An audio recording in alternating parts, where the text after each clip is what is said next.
Bismillahirrahmanirrahim. Assalamualaikum warahmatullahi wabarakatuh. Nama saya Fazirah Aulia Putri dengan sambung S1C1191068.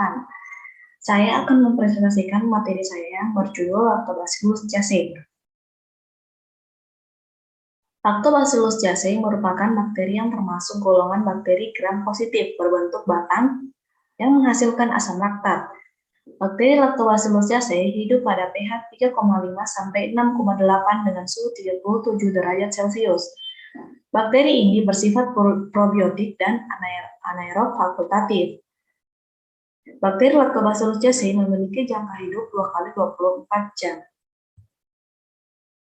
Taksonomi bakteri Lactobacillus casei yaitu Kingdom Monera, Phylum Firmicutes, kelas Bacilli, Order Lactobacilliaceae, Family Lactobacilliae, genus Lactobacillus, spesies Lactobacillus acidophilus, Lactobacillus fermentum, Lactobacillus sade, dan lain-lain.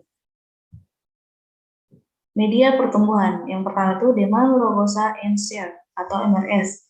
Media MRS merupakan media spesifik untuk pertumbuhan bakteri asam laktat.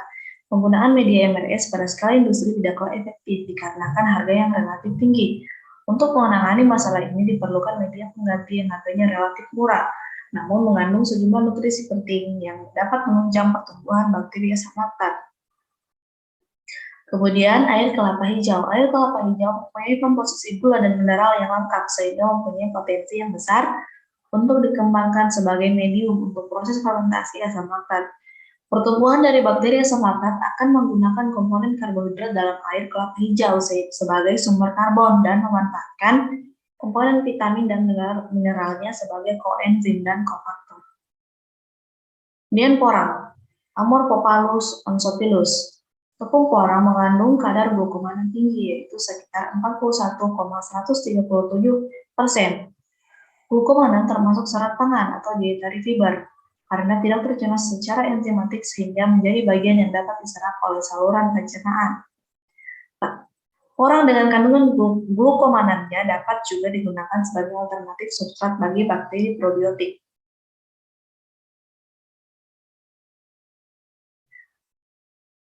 Media MRS, satu Oxidaria kok digoreskan dengan metode Strict 16 pada cawan Petri yang berisi medium MRS agar yang telah dibuat sebelumnya. Cawan Petri diinkubasi pada suhu 37 derajat Celcius selama 24 sampai 48 jam sampai bakteri tumbuh.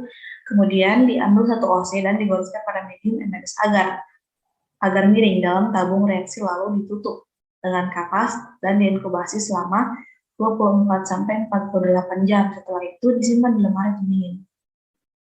Untuk air kelapa hijau, khusus skim dan air kelapa hijau dicampur dengan konsentrasi 1:2 dan 1:3, kemudian dihomogenkan dengan menggunakan vortex selama 5 menit sampai media homogen.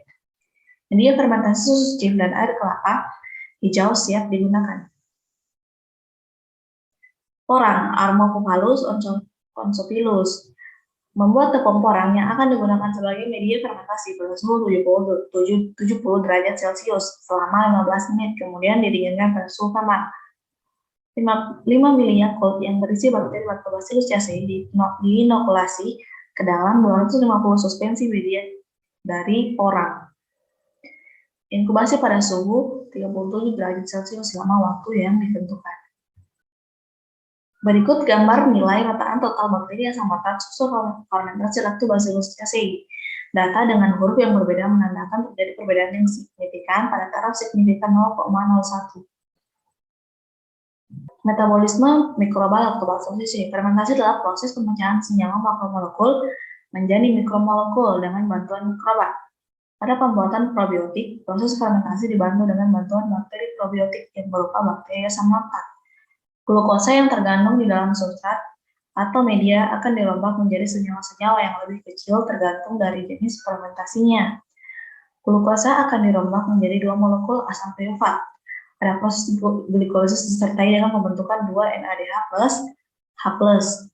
Pada grup bakteri asam laktat, asam pirufat yang terbentuk pada jalur glikolisis bertindak sebagai penerima hidrogen, di mana reduksi asam pirufat 6 oleh NADH2 akan menghasilkan asam laktat. Produksi asam laktat ini dapat mengakibatkan turunnya pH yang menyebabkan rasa asam pada produk.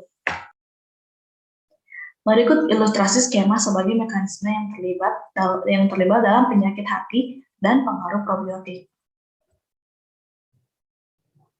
Sekian presentasi dari saya. Terima kasih. Wassalamualaikum warahmatullahi wabarakatuh.